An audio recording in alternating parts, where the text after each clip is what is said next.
It was the town's biggest night of the year, the annual outdoor movie night, and Emma Carter had spent 3 months making sure every detail was perfect. Ladies and gentlemen, what a night. And I am so proud to announce the winner of this year's short film contest, Vanessa Brooks. Thank you so much. I really couldn't have done it without certain special inspiration. The crowd laughed. Vanessa smiled directly at Daniel, and Daniel smiled right back. Well, I have to say, Vanessa has a real gift. She knows how to capture the real me better than anyone. I mean, anyone. Did he just... Emma, are you okay? I'm fine.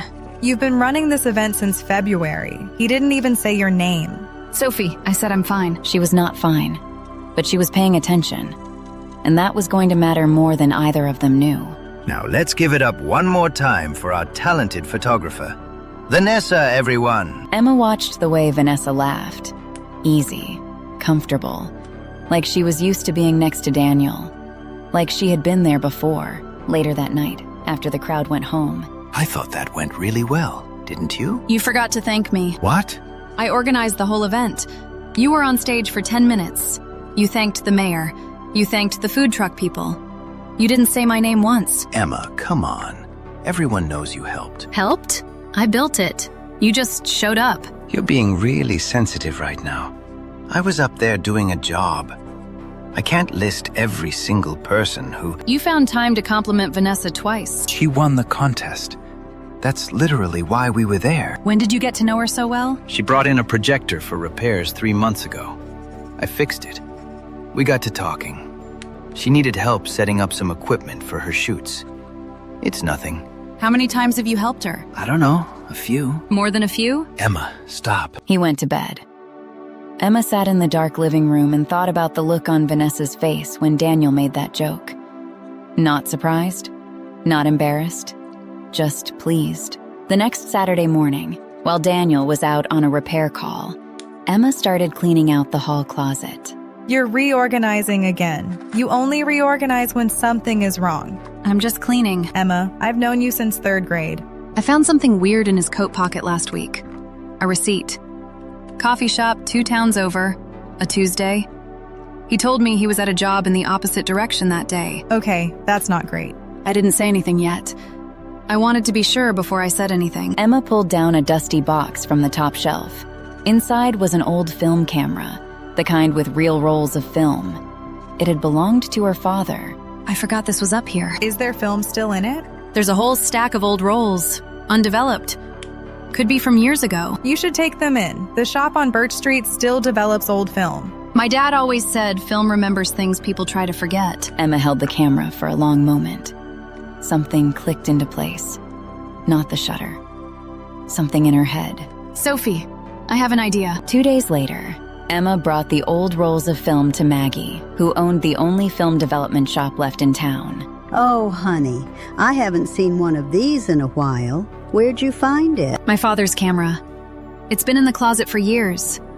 I don't even know what's on the rolls. The beautiful thing about film is it doesn't lie. Digital you can delete, you can edit. Film just holds what happened. That's all it does. That's exactly why I came to you. You want me to develop these? Yes, and I need to ask you something else.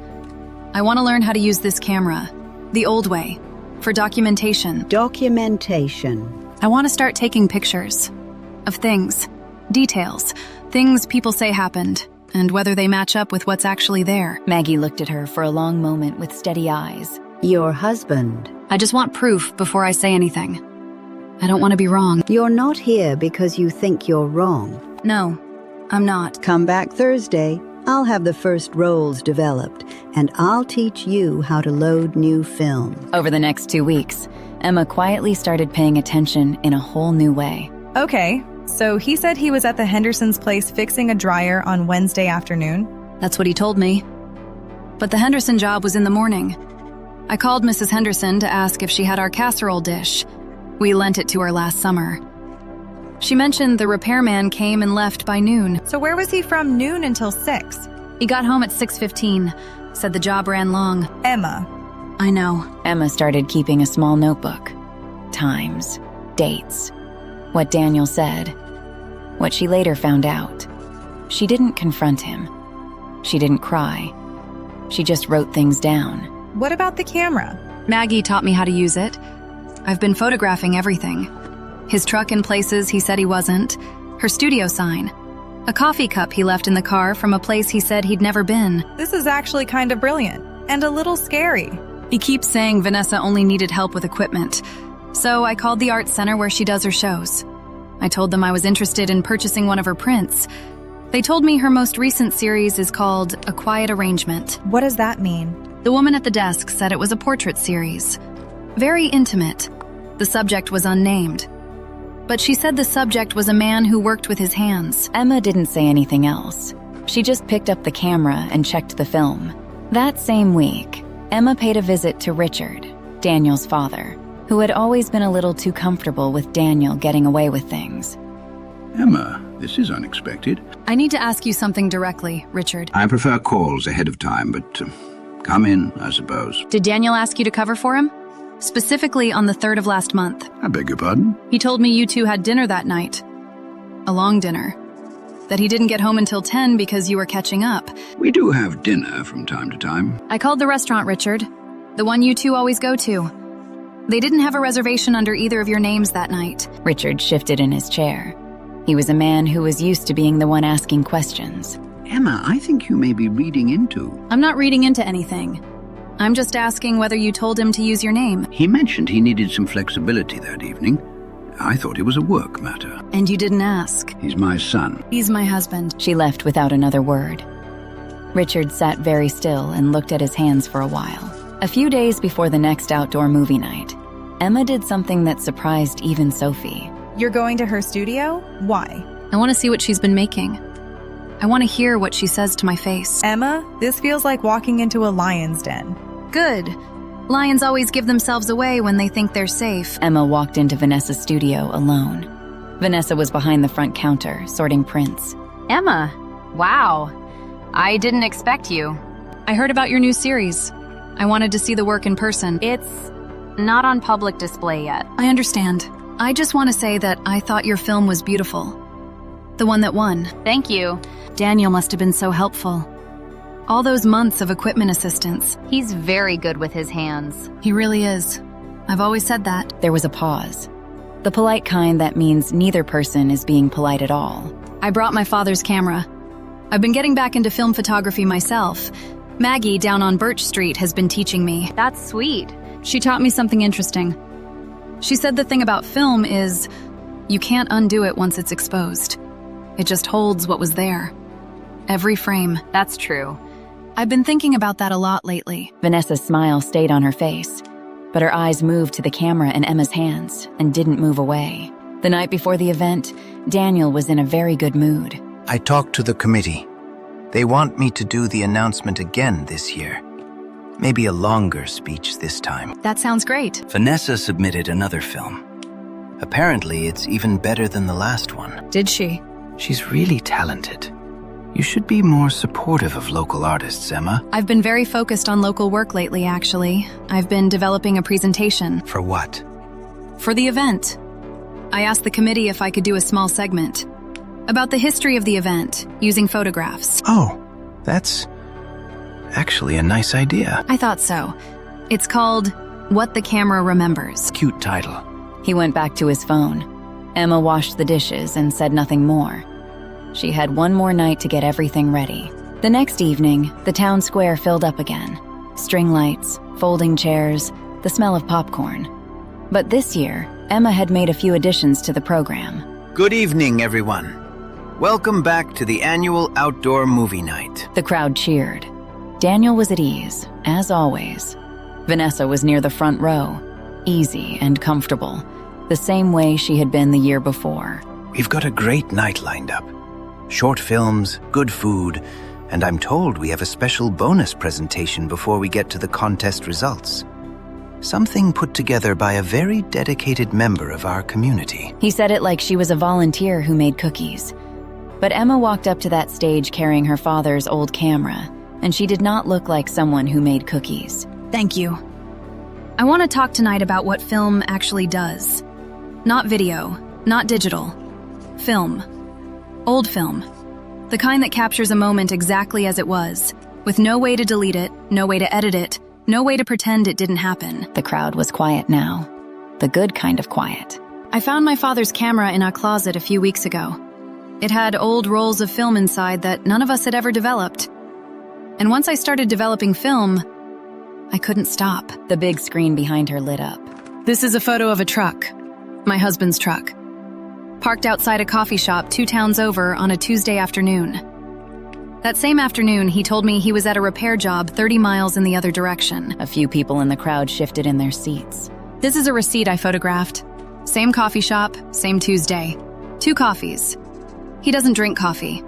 He's told me that for 11 years. Emma. This is a photograph taken outside Vanessa's studio. The timestamp is from a phone I found in the center console of the truck. The phone belongs to my husband. I didn't snoop through it. I only photographed the lock screen, which showed the location and time automatically. You need to stop. This is a copy of a statement Richard made to me last week. He confirmed that the dinner story, the alibi for the 3rd of last month, was not accurate. He didn't know it would be used as an alibi. He just said yes when his son asked him to cover. In the front row, Vanessa had stopped smiling. I'm not angry about the lies. I mean, I am. But what I keep thinking about is something Maggie told me when she was teaching me to use this camera. She said film just holds what happened. It doesn't judge.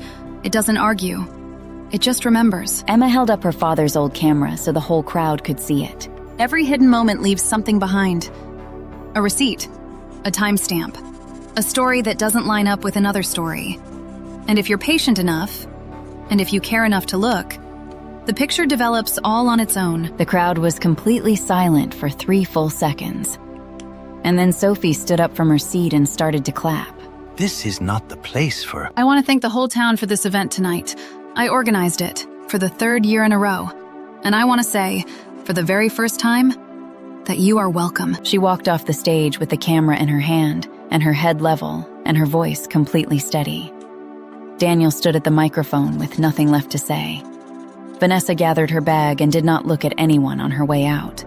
And Richard, who had slipped into the back of the crowd just before it started, stood very still with the expression of a man who understood finally that his silence had a cost. The next morning, Emma went back to Maggie's shop on Birch Street. I heard it went well. I don't know if well is the word. Sophie called me last night. She said the whole square went quiet. That's well, in my experience. I feel strange. I thought I'd feel angrier or sadder, but I mostly just feel clear. That's what the truth does. Anger is for when you don't know yet. Once you know, there's nothing left to be angry at. Just decisions to make. He called me 3 times this morning. I didn't answer. That's a decision. I brought the camera back. I want to leave it here for now. I don't want it in the house. Maggie took the camera gently, the way she handled all old things, carefully, with both hands. Your father would have liked what you did with it. He always said the camera was just a tool for paying attention. He was right. Most people stop paying attention when someone tells them everything is fine. You didn't. I almost did. But you didn't. Emma stood in the small shop for a moment, looking at the prints hung along the walls. All those captured moments, all those ordinary afternoons that someone had thought worth remembering. Then she said goodbye to Maggie, walked out into the morning, and started figuring out what came next.